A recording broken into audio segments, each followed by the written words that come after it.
Hey bosses, it's Kay from Asian Boss. Let's talk about cancel culture. No, not in the US. Did you know that in Singapore they're thinking of creating a new law to fight cancel culture? So, how did that come about, and does cancel culture even exist in Singapore? If so, how bad is it compared to the US? Our Asian Boss reporter hit the streets of Singapore to find out. Today we want to learn about what cancel culture is like in Singapore. First of all, would you say that there is cancel culture in Singapore? Yeah. Yeah, there is cancel culture in Singapore. Yeah, most definitely, because I'm quite active on social media, so I see a lot of people being cancelled for the slightest of things. How would you define cancel culture in the Singaporean context? I believe is when an individual says something that is controversial, that their opinions are not the same as like what is the mainstream. If they're a like social media personality, their whole career would be like boycotted by the public. I would define it as Singaporeans or journalists trying to speak out and the government shutting them down or locking them somewhere away in some cell. What kind of things would get you cancelled? Speaking out against the government. Having your own beliefs sometimes get you cancelled. I think that's majorly it lah. Having your own beliefs, actually some people might not approve of it, some people might think differently or they are brought up differently, so they might just cancel you out for having that thought. I think when you talk about like controversial stuff, like mostly religions or someone's sexuality and like body shaming people, then yeah, I think people can't take a joke nowadays.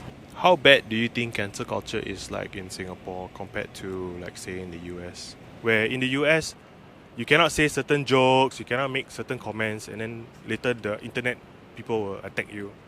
I think Singapore is still pretty okay compared to the US. US is a little bit more prevalent in terms of the cancel culture compared to Singapore. I think it's pretty bad because I think a lot of people I know online, they are afraid to talk about important topics, important issues, which I think is really, I mean, it's really not good. I mean, we're supposed to be like this progressive country, and we have the capital and everything, but yet we're so behind on something as important and like basic and universal as press freedom and freedom of speech. You can get cancelled very easily, and especially when we live in a society where we pride on racial harmony. Someone making a racist comment can get cancelled just like that. Yeah, so I would say for Singapore, we are more inclined to cancel people based on issues like that, whereas in USA, I guess you can get free reign here and there because it's a liberal society anyway, so you can say whatever you want. But I guess for Singapore, because we are more conservative, that's where our remarks have to be taken into consideration. Everything is relative, right? Singapore is a very small country with a very small population, but if you compare it to like the US, I think it's a bit more, people are a bit more woke in the US and Europe, Western countries. What are some controversial topics in Singapore that a lot of people will not rather discuss in public because it will attract a lot of backlash? I believe racial equality, same-sex marriage. Probably government-related stuff. Yeah. Because I guess it's a bit more sensitive. And it's literally the law against you. I don't think it's a high chance of you winning as well. So I don't think most people will talk about the government in general. Things about sexuality and race. So for sexuality, I guess it's just better not to discuss it, especially if you have nothing better to say, And for race, it's just because we are a very multiracial country. So I would think that we should keep our peace and not let blatant remarks about race just occur not as and when. Yeah. What kind of remarks about race are not welcome in Singapore? Like, how those older generation, they will say that like they will have a lot of negative connotations to Indians. Like they would shorten their race instead of Indians. They would say like Apu Nenek, things like that. So all this slang, I would say that you just not say, you just say like their full race, which is Indians, and things like that. It's tough because in Singapore especially, like so many religions have to coexist with one another. So yeah, it's a tough conversation to have, especially when policies may unintentionally cover some of these religious or like racial beliefs. Yeah, and not only that, a lot of religions do overlap with like some races as well. So that's another tension that needs to be considered. What are the consequences, do you think, of speaking up on such topics? It probably won't do you much. It might make you lose your job. Depends on how severe the topic is and like who's the one cancelling you and what extents they will go to cancel you in a sense. I believe there have been some individuals who have lost their jobs or they have their businesses boycotted because of like the opinions that they've had. I think a couple of years ago there was this university or polytechnic lecturer who confronted a mixed race couple. He said something about Chinese women shouldn't be with Indian men or something along those lines. So that was really that was a big thing. I believe he lost his job. The government can, like, they have this what's it called? Oh, like the POFMA thing. So then they'll like POFMA the shit out of you. It's like a fake news policy kind of thing where they're trying to clamp down on fake news. But the problem is that the government gets to decide what is fake news and what's not. So for instance, if you say like the PP is not doing a good job, and then they could be like, oh, that's fake news, and then they'll like clamp down on you. So it's a bit arbitrary. Like we don't decide what constitutes as like fake or not. Would you say that there are two types of censorship in Singapore? One being the online kind of censorship where people give you backlash for your views. Second is when you get in trouble with the law kind of censorship. Yeah, I would say that. I agree. I don't know what the law is called, but you can't say things that are sensitive to racial groups or religious groups. Okay, maybe for example, you could say that all Muslims are terrorists, or I don't know. I can't really. It's mostly these. What happens when you break this law? Like, what happens when you say such negative racial statements? So I think in Singapore, it's very easy for you to get stomped or for you to get yourself caught on camera. And when the government finds out about it, then they might just give you a visit and then you'll get in trouble. Singaporeans ranked 138 out of 180 countries on the Press Freedom Index. What's your reaction when you hear this ranking? I don't think it's very good to be ranking so low. We're not even in the top 50%, which I guess is a bit surprising. Embarrassed.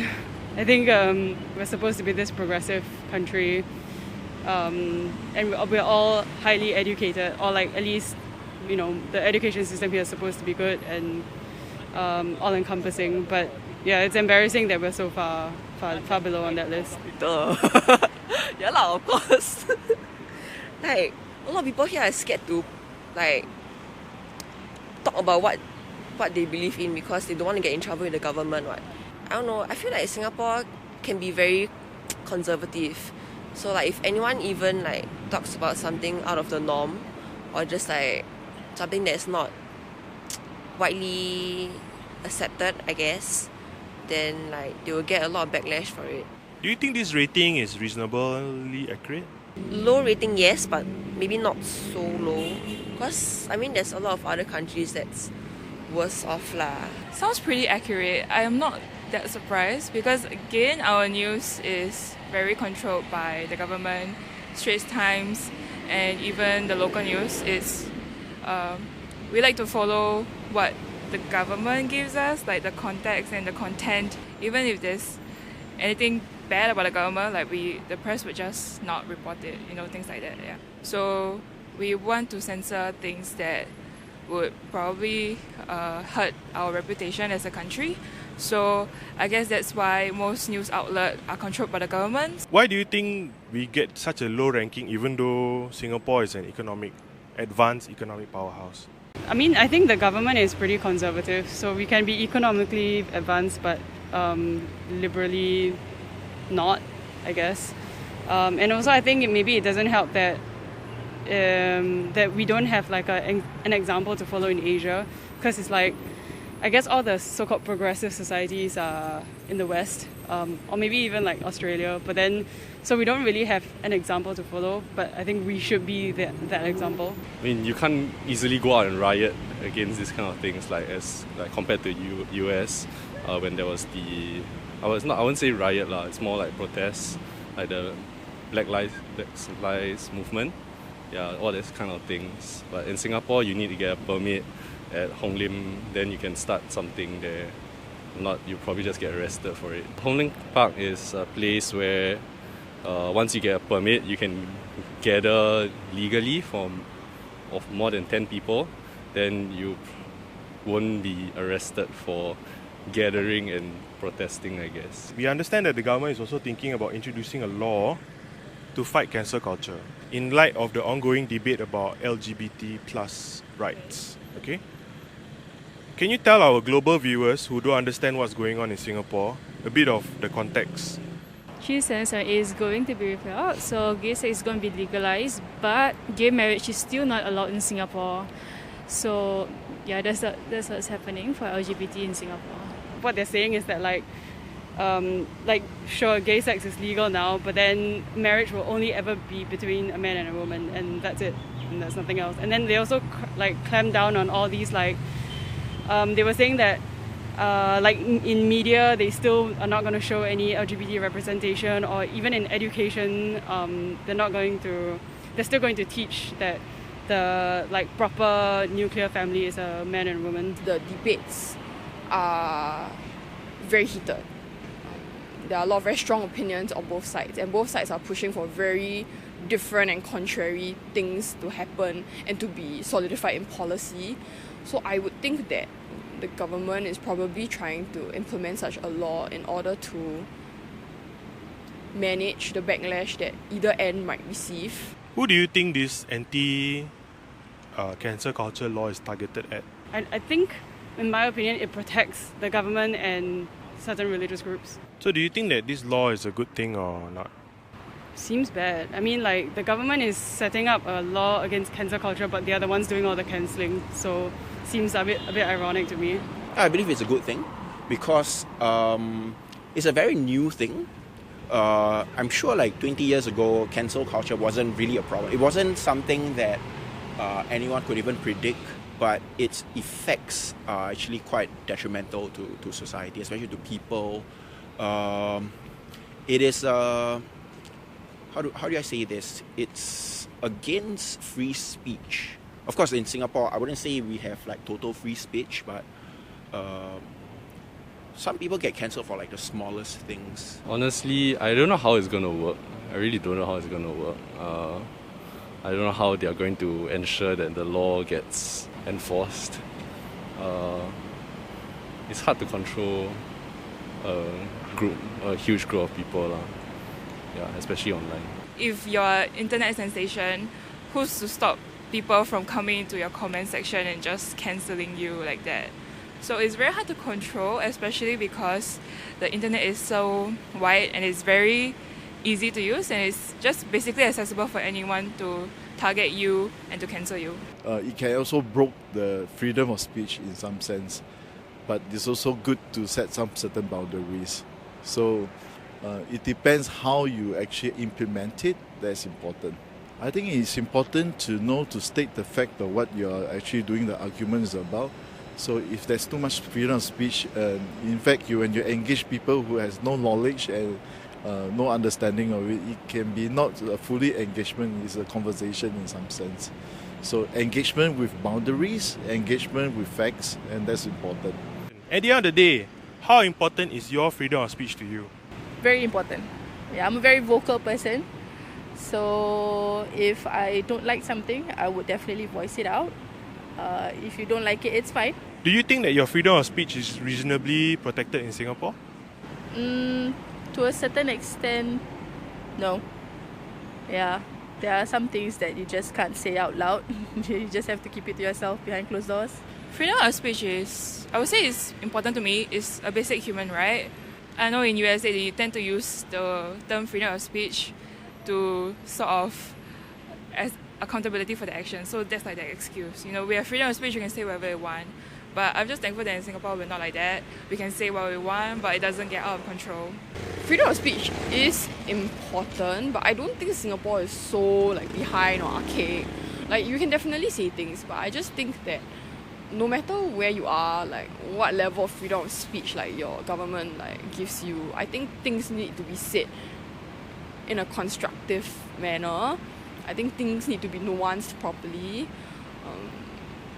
I mean, when I think about it, say in like an American context, right, freedom of speech means, or it can be interpreted to be the ability to just say whatever you want, whatever's on your mind, whatever very nuanced or strong opinions you have. But I think the reality of the matter is that because our world is so diverse and so many things exist, and you know, people have opinions of all different kinds. One religion has so many denominations, for example. So it is inevitable that no matter what you say, you will offend somebody. And I think as a result of that, we need to try our best to nuance and sort of, I wouldn't say mince our words, but be careful to phrase our opinions properly.